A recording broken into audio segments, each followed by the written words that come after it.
this week we are recognizing the great work of those who are involved in the fight against domestic violence. And I just want to take a moment to recognize those individuals. We have 14 licensed domestic violence shelters across the state. They provide 24/7 crisis intervention services to anyone who finds themselves in that situation in all of our counties. They provide 55,000 shelter nights, last year 117,000 service hours, and over 12,000 volunteer hours.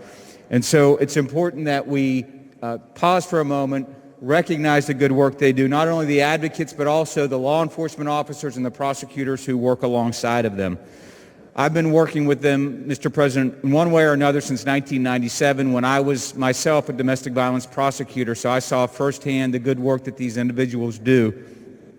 I'm now a member of the Coalition Against Domestic Violence Executive Board, the statewide board that oversees all of the good work that's done, and so I get to, on a regular basis, be reminded of the important work that they're doing.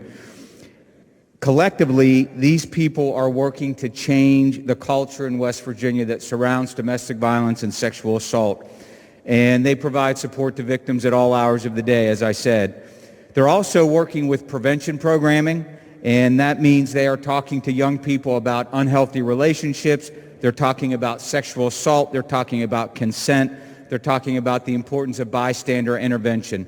These people do all of that and more each and every day. And with the technology and its expansion playing such an important role in the lives of everyone, the problem has gotten even more complicated and even more difficult to manage, yet these individuals do it each and every day.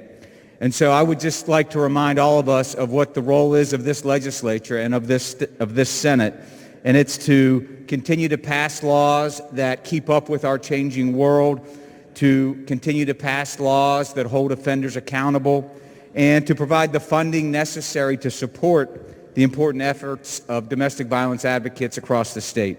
And I would ask all members of this body to join me in that effort. Thank you, Mr. President.